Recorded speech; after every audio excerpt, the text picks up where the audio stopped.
Welcome, everyone. Let's talk about urban planning and how can post-growth planning help Europe reduce land consumption and meet sustainability goals amidst pro-growth planning systems. Joined by Christian Lamker from the Faculty of Spatial Sciences at the University of Groningen, we'll dive into the growing challenge of sustainable land use in Europe, where ambitious climate and sustainability goals clash with entrenched growth-focused planning instruments.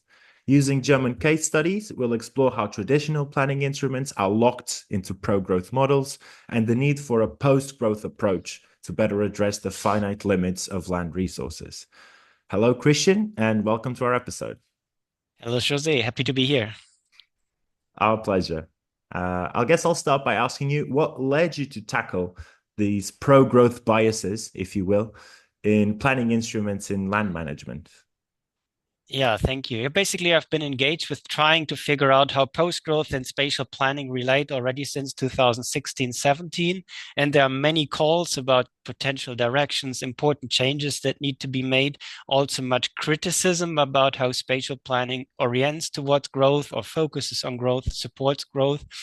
But I found there is little understanding of where is growth actually embedded. So where is this happening in reality? And that made Thomas Terfrüchte, a colleague from TU Dortmund University, where I worked before I moved to Groningen 5 years ago, and myself to ask, how is growth actually an imminent part of instruments of land use planning? Land use planning, one of the core disciplines, core issues that spatial planning is concerned with for ages, basically, and an issue where also strong sustainability targets are set.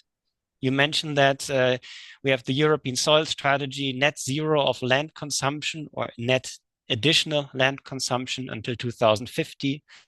Also, we looked specifically at Germany that also had strong sustainability targets around the use of land already in 2008. And still, we are not there yet. And so, what are the most relevant takeaways from your analysis of these seemingly conflicting methodologies? So, you have sustainable land use in one hand, but then the tools in which we try to achieve it are entrenched with the opposite ideology, if you would say. So, what are the main takeaways you take from that conflicting message, basically? Yeah, so maybe it's actually quite a positive message in that sense that it's not that a planner is necessarily doing wrong, but with the way how we do calculations for additional land uses, how it works from, especially in Germany, the federal state level to the regional to the local level, leads to that net zero for land use is in principle impossible. So calculations very down to earth, what is done in reality, how future land uses are determined, leads to additional need for land, even if we don't have population or household growth. And that means we have terms like qualitative need, terms like replacement needs. We have additional land use that is induced in models, in calculations, if people move from one municipality to the other. So even if we have a zero-sum situation without more people, without more households, we will end up with from the higher levels to the lower ones to designate more land for settlement use. This doesn't necessarily mean that it's actually used, but to give an idea, between 2008 to 22, so 2 years until now, we had a growth of only 0.25% of households per year in the state of North Rhine-Westphalia, so the largest German state in terms of population. But at the same time, we had an increase of 0.57% in the housing units, so that's more than double, and 1.35% in the residential areas annually. So we use more and more residential land, and that is not caused by only the 0.25% growth of households per year, where you could say, okay, each new household would induce a certain demand, but actually much more than that. And how do you feel like this study can impact policymakers and local governments for bettering the implementation of sustainable land use? I think first it's good to understand that there is actually a link between the very down-to-earth way how land use is calculated and not take that for granted. So there are many decisions there that are included in very low-level applied models in daily practice, and that they are relevant as well to tackle and not only the kind of overall strategy and political goal. So first of all, it needs to work together. Don't only look at the large goal, but also about what happens in the daily reality.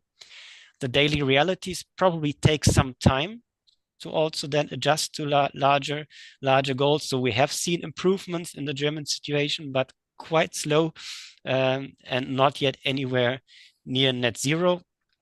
And yeah, we see that land use changes require not only the policy, but also this looking at the instruments and also looking both at the impact of changes in election of political mandates. We have seen that somewhat is an impact also in the study, but more so even in that even against any political changes, methods remain relatively stable once they are agreed. They also match certain fears, for example, of legal processes, of certainty that should be delivered.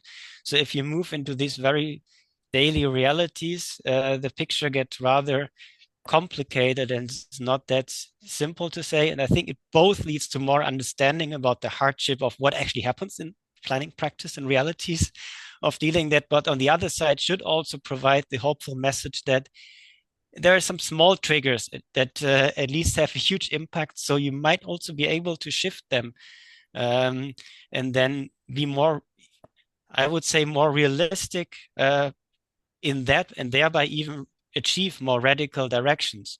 As saying, if we want to achieve net zero in land use, there are maybe smaller triggers available than those that we currently think of. It's being realistic in the sense that you actually equate your efforts to what actually is being needed. Like you said, the number of housing that has risen does not equate to the number of land usage that is being prescribed for it. So it's For actually example, so it's actually a sense of being literally realistic to the needs and the ways to implement it. yeah, I think, Jose, what you mentioned, the word need is quite crucial in that regard. And we also have a small elaboration on that. So we think of need in terms of a household needing a house. But on the other side, what we usually see is a demand on the market where basically money attaches to buying something that can be a household, but it can also be corporations, other entities. So that can explain some of the divergence. And therefore, we would say it's also crucial both to look at what is the actual need. That's where post growth has a lot to offer and clearly focuses on sufficiency, on good living conditions. So what do we mean by need? And what is the demand? So what can we see on the market demand? What leads to prices and so forth? That has much more surrounding it, which we didn't get into in our article, but where there's certainly a lack also about the understanding by planners and others involved there, how much that demand is actually shaping developments, and that's not necessarily the need. So we build more and more, but still, if you open many newspapers today, you read that housing crisis, people living in overcrowded apartments, and that is not necessarily not only because we don't have enough apartments, but it's also an issue that some apartments are quite large, some residential properties are quite large, and others don't have enough. And I think there's a clearly angle that's important to tackle also from that way.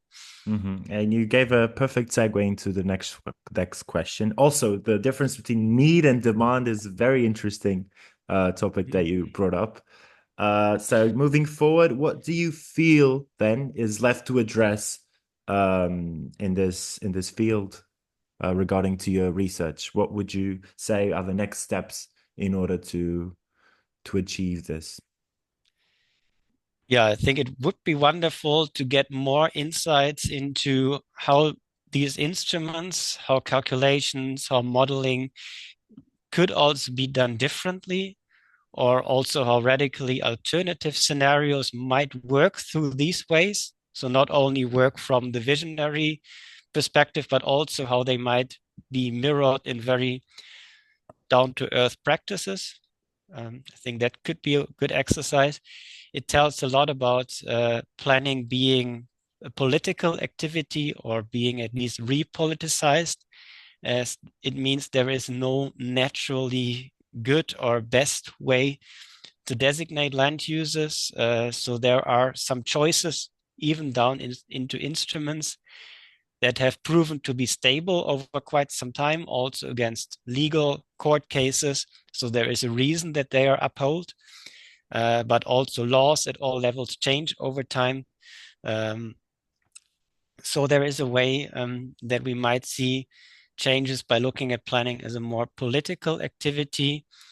And also, I think it's crucial to get more into an understanding about this, especially difference between what is the need, how do we care for sufficiency, for quality of life, for living conditions, even health of people, core condition of what planning wanted to achieve since the 19th century, basically.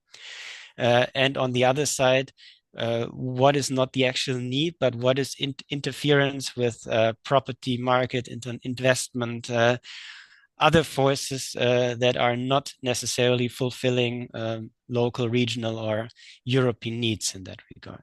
Mm-hmm. And after you finished your article, after compiling everything and coming to your conclusions, were there any surprises? Were there any unexpected results? Or it basically confirmed what you were expecting when you started out? Was maybe a bit surprised how difficult it really is in these realities to reach net zero. So if you then think, okay, the political goal holds in many strategies, and then you look into reality of some numbers and what happens, and then it's not only, let's say, opposition from politicians, opposition from convert different ideas. It's not only conflicts between, I don't know, energy transition and new needs for that. That is also all adding some way to the spatial challenges, but that even with best ambitions, let's say in the current way of how we do that, we will not be successful with net zero, or maybe accidentally we might be. As said, this is only about calculations, so you might not use the designations for real buildings, but probably it's also not a good sign for planning if you don't do what you somehow cater for, then probably other forces are interfering.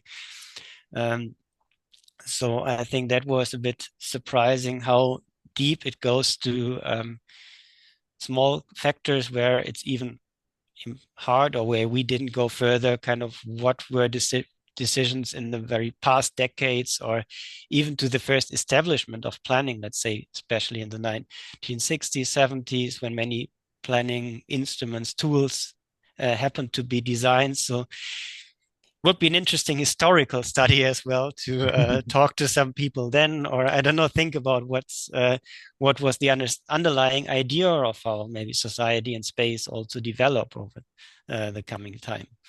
Maybe that would be an interesting follow-up to this study. So we're almost at the end of our conversation, and it's a tradition on our show to ask you, if I was just joining this conversation and you only had about two sentences, how would you summarize the big picture of your research? Yeah, I'm usually trying to have a positive message. So positive is I am a spatial planner, and I truly believe, and I'm sure that spatial planning has instruments and tools available that can be used for within a strong sustainability agenda and even towards a post-growth future. But I think second sentence, we need to dig deeper into the obstacles, challenges, especially within the established instruments, what we do in daily practices to uncover what it means if we talk about growth bias, that growth is nested, and then also to understand how to realize change in that regard, to realize more sustainable land use planning. Perfect. Christian, thank you so much for joining us. It was a pleasure. Thanks. It was a pleasure to join you from Portugal and from the Netherlands. And if you are watching us on YouTube, you can find all the resources and materials of this conversation on the Let's Talk About Urban Planning website. You can also listen to this episode wherever you get your podcast, subscribe to our newsletter, and follow us on Twitter at CogitatuLTA. Thank you so much for watching, and I'll see you on the next one.